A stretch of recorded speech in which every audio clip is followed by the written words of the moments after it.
Suite de Léo a disparu. Récit de Clément.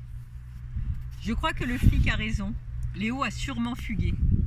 Depuis le temps qu'il répète que le jour où il en aura archi-marre des interros, il se tirera. Et là, ils ont fait fort, les profs. Hier, contrôle de maths, contrôle d'anglais et interro surprise en musique. D'ailleurs, c'est dégueulasse comme procédé l'interro surprise. Et ce matin, contrôle en grammaire. Et pas fastoche du tout. Je vais avoir une sale note. Et même chose en histoire cet après-midi. C'est le grand rêve, sécher quand on n'a pas envie de réviser le contrôle. Une fois, je me rappelle, on en discutait avec Olivier, Léo et moi. Sécher, c'est bien joli, mais c'est impossible parce que dès qu'on est absent, le collège téléphone aux parents pour demander si on est malade. C'est ce qui s'est passé pour Léo ce matin. Les pions ont téléphoné chez lui et comme il n'y avait personne, ils ont appelé sa mère à la mairie. C'est le flic qui me l'a dit. La mère de Léo espérait que je saurais quelque chose. Tout le monde pense que je sais quelque chose. Mais je ne sais rien, rien du tout. Sur ce coup-là, Léo a fait cavalier seul. À moins qu'Olivier ne soit au courant. Olivier et pas moi? Possible. Possible mais peu probable. Et moi? Moi, si j'avais décidé de fuguer, est-ce que j'en aurais parlé à quelqu'un? À Léo ou à Olivier? À Léo peut-être. Je me demande bien où il est. Récit de Gilles. Il était midi quand j'ai raccompagné Clément au collège. Lorsque je suis revenue à la gendarmerie, j'ai su aussitôt que la femme qui m'attendait était Sylviane Delage, mère de Léo Colombet. Pas seulement parce que je lui avais dit au téléphone « Venez le plus vite possible », grande, mince dans un jean et un pull noir, un visage fin, des yeux bleus océan.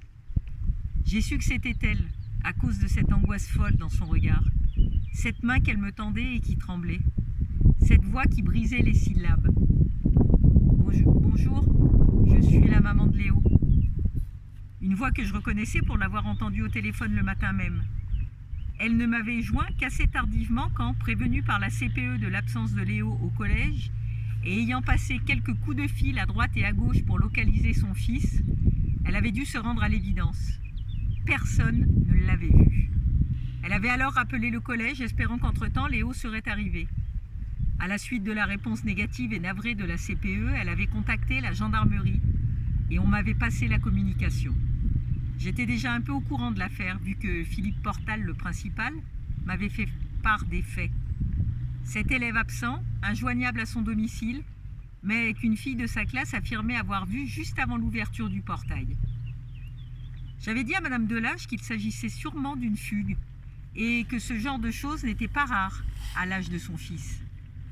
Je m'étais fait préciser un ou deux détails et j'avais ajouté que je souhaitais la voir le plus vite possible.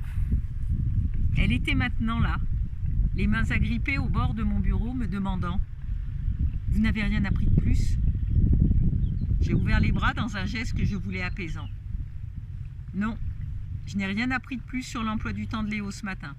Personne ne semble l'avoir vu durant le trajet, mais je sais qu'il est venu jusqu'au collège. Il a été aperçu devant la grille. Il était là, à 7h40, c'est une certitude. » Oui, ça correspond tout à fait. Il a quitté la maison très tôt ce matin. Beaucoup plus tôt que d'habitude? Beaucoup plus tôt? Non, je sais pas. Il part toujours à la même heure? Sylviane Delage a haussé les épaules, croisé et décroisé nerveusement ses doigts sur ses genoux, et elle a secoué la tête. Léo part généralement entre 7h30 et 7h40, mais il n'y a pas de règle. Parfois, il se sauve, comme ce matin vers 7h15. D'ailleurs, depuis quelques jours, il a tendance à partir assez tôt. Parfois, au contraire, je lui répète 5 ou 6 fois qu'il va être en retard et à 7h45, il n'est toujours pas prêt. Ce matin, il ne vous a pas semblé différent? Préoccupé? Elle a froncé les sourcils, a haussé de nouveau les épaules. Ce matin, nous n'avons pas dû échanger plus de 3 phrases. Il a mis un temps fou à ingurgiter sa tartine avant de filer comme un voleur. Vous saviez qu'il avait un contrôle de grammaire de 8 à 9? Oh, il s'est bien gardé de me le dire. Et il est coutumier de ce genre de cachotterie? Oui, et aussi des maux de gorge, de ventre, d'oreille et j'en passe, qui s'emparent de lui les matins où est prévu une interro d'anglais ou de français. Ouais, je vois maladie diplomatique. Justement, vous ne pensez pas que c'est ce contrôle dont m'a parlé Clément qui a fait que Léo n'a pas échangé plus de 3 phrases avec vous? Oh, ça, sûrement. Et j'ai poursuivi. Est-ce que ce contrôle aurait pu l'inciter à rebrousser chemin en arrivant devant le collège? Son regard s'est posé sur moi, s'est détourné tandis qu'elle secouait la tête. Non, Léo a déjà usé de tous les stratagèmes possibles pour éviter les dictées, qu'il a en horreur, les tests de conjugaison, les contrôles d'anglais, les interros de musique auxquels il n'a jamais plus de 2 sur 20.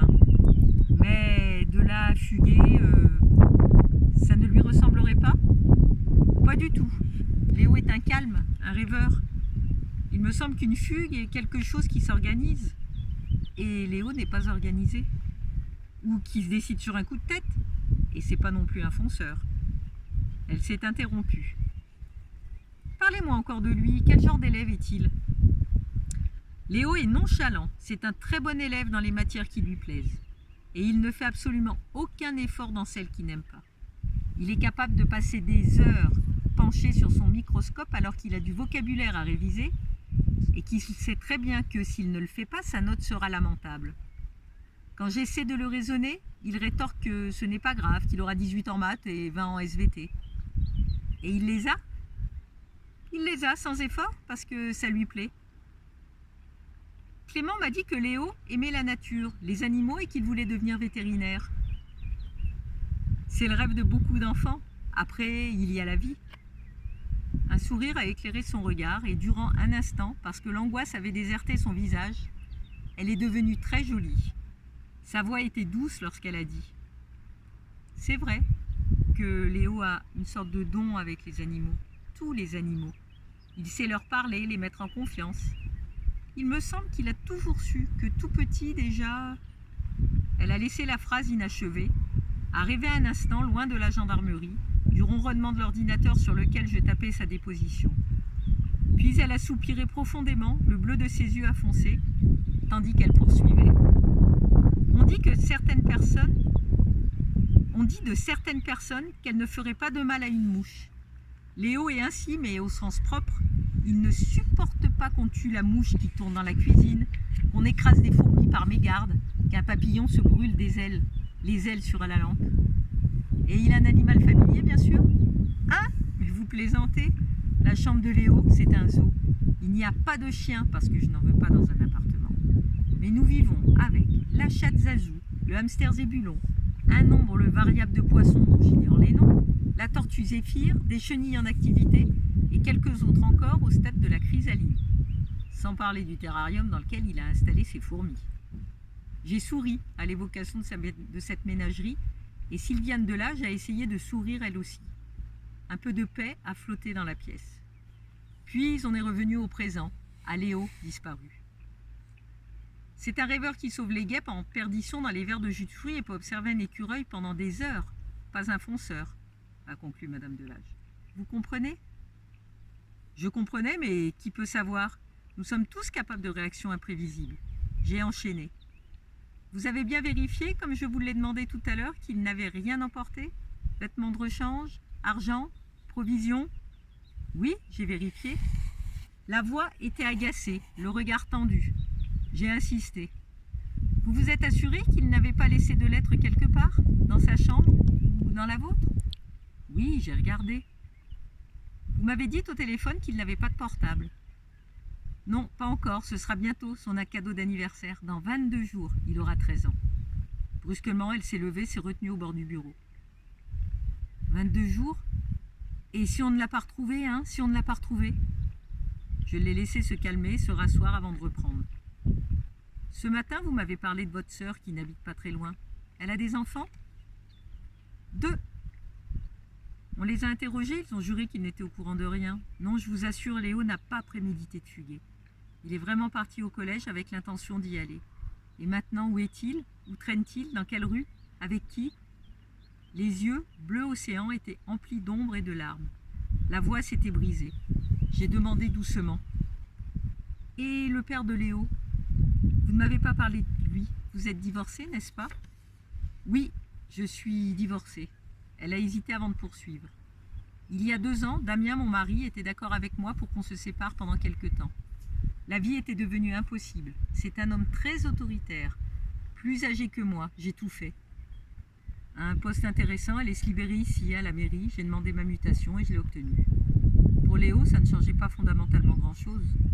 Son père voyageait beaucoup. Il se voit peu, entre 2 avions, 2 audits, 2 séminaires.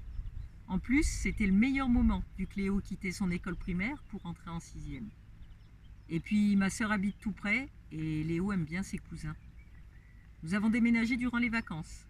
La première année, les choses se sont plutôt bien passées. Léo et moi retournions fréquemment à notre ancien domicile. Damien est venu quelques fois ici, mais pas souvent. Tout s'est gâté quand j'ai choisi de rendre la séparation définitive en demandant le divorce.